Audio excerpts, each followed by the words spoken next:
जैसे हम मनुष्य हैं तो हमारा अधिकार सबसे बड़ी योनि है हर जीवों की रक्षा करना, सबको सुख पहुंचाना, अपने को कष्ट देकर दूसरों को सुख प्रदान करना, उनको मुस्कुराहट में देखना।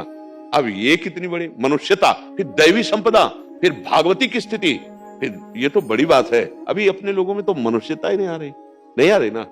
प्राय हम मनुष्यता से ही, जिसे कहते हैं इंसानियत, इसी से हीन होते चले जा रहे। पास में कोई किसी को कष्ट दे रहा है, हमें तो नहीं दे रहा ना, हम जा रहे हैं, इसे मनुष्यता कहते हैं क्या?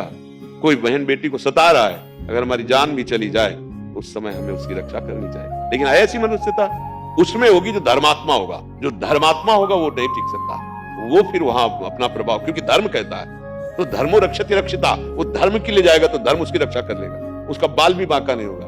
पर बहुत प्रकार से देखा जाए तो अभी हमारी बुद्धि पतित हो रही है, अभी उत्थान की तरफ नहीं जा रही।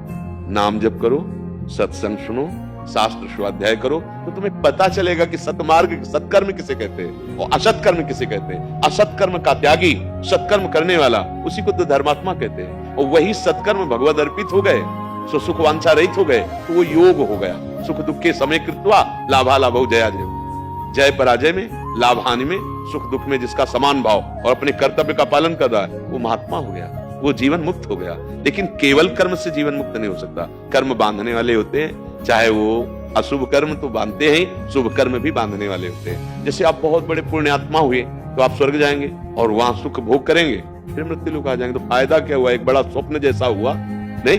पुण्य छिड़े मृत्यु लोके विसंति, हमें तो मनुष्य जन्म मिला मुक्त होने के लिए, कर्म बंधनों से मुक्त होने के लिए। वो होगा भगवान के आश्रय से, गुरु के आश्रय से, नाम जप करते हुए अपने धर्मयुक्त कर्तव्य का पालन करना। जैसे काम आया तो पानी ग्रहण किया है, ब्याह किया है, पत्नी है, वो आपके लिए पाप का विषय नहीं बनेगा। लेकिन उसी काम का प्रयोग दूसरी माता बहन के प्रति कर लिया, और पाप बन गया। हमारे अच्छे पदार्थ पाने की इच्छा है, धर्म पूर्वक धन कमाया है, हम 56 प्रकार के भोग हैं, मानस ही थोड़ी निकष्ट, 56 प्रकार के भोग लगते हैं हमारे प्रभु को। अरे कितने प्रकार के स्वादिष्ट पदार्थ है, बनाइए, भोग लगाइए, एक दो किसी भूखे को पवाइए और आप पाइए, कोई निषेध नहीं। धर्म पूर्वक आपका कार्य चल रहा है, खूब मेहनत करके अधिक से अधिक धन कमाइए, वयोवृद्धों की सेवा कीजिए, समाज की सेवा कीजिए, अपने परिवार की सेवा कीजिए, अपने शरीर की सेवा कीजिए, मंगल में। जब हम दूसरों को कष्ट देने वाले पापाचरण करने लगते हैं, फिर सब भ्रष्ट हो जाता है। आज इसकी बढ़ोतरी हो रही। एक भाई थोड़े से जमीन हिस्से के लिए अपने भाई की हत्या कर रहा है, एक पति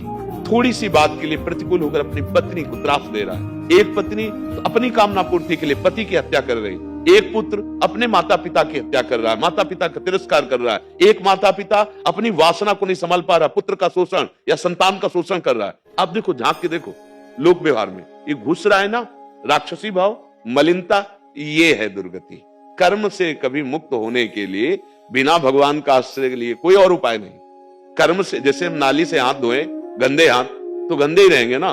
हाँ, कर्म से केवल पवित्रता नहीं आती, कर्म योग से पवित्रता आती है। शास्त्र सम्मत कर्म और भगवद अर्पित कर्म, ये प्रभु के लिए है।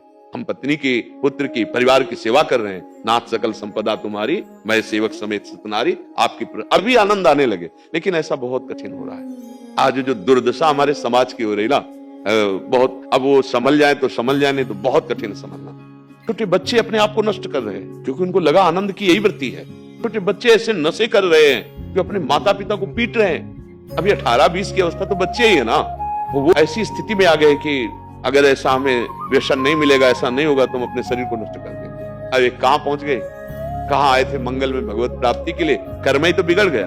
हाँ, तो कर्म और धर्म, इसका अलग विभाग तब तक है जब तक आपको शास्त्र का ज्ञान नहीं तो धर्म पूर्वक कर्म करना ही परम धर्म है, और इसी परम धर्म से भगवत प्राप्ति हो जाएगी। अर्जुन जी कह रहे हैं कि मुझे ये काट मार घोर हिंसा वाला कर्म नहीं करना। भगवान कह रहे तुम छात्र धर्म से युक्त हो, मैंने संधि का स्वयं उपाय किया, इन अधर्मियों ने संधि नहीं मानी, अब तुमको युद्ध करना ही परम कर्तव्य है, करो। नहीं करोगे जबरदस्ती प्रकृति करवा लेगी, तुम्हें करना ही पड़ेगा अपने कर्तव्य, क्योंकि तुम छात्र धर्म से युक्त हो। धर्म से युक्त कर्म ये तुम्हारी विजय प्राप्त करवाएगा, तुम्हें सुख प्रदान करेगा। वो भी युद्ध के लिए खड़े हैं, लेकिन वो अधर्म से युक्त है। क्यों अधर्म से युक्त है? हस्तिनापुर के नरेश को छल भरे पासे से ठगा, चलो इतना भी ठीक था। 12 वर्ष का वनवास, 1 वर्ष का अज्ञातवास, छल भरे पासों से, और कहा अगर आप पकड़े गए तो पुनः 12 वर्ष का वनवास, और अगर आप निकल गए अज्ञातवास में, कोई नहीं जान पाया तो आपका राज्य सादर दे देंगे। पूरे 13 वर्ष बीते के कोई नहीं जान पाया।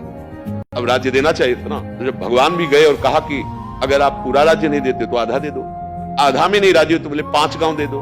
5 गांव में नाराजी होकर उसने कहा सुई की नोक भर नहीं दूंगा जब तक युद्ध। तब भगवान करे छात्र धर्म उपस्थित है, मार इन सबको, चाहे कोई भी इनके पक्ष में हो, मार या धर्मी है। ये बात अब धर्मयुक्त कर्म हो गया, समझ रहे ना। और वही युद्ध वो भी करेंगे, लेकिन वो अधर्मयुक्त कर्म है उनकी दुर्गति का और उनकी पराजय का कारण। आप सोच पाए।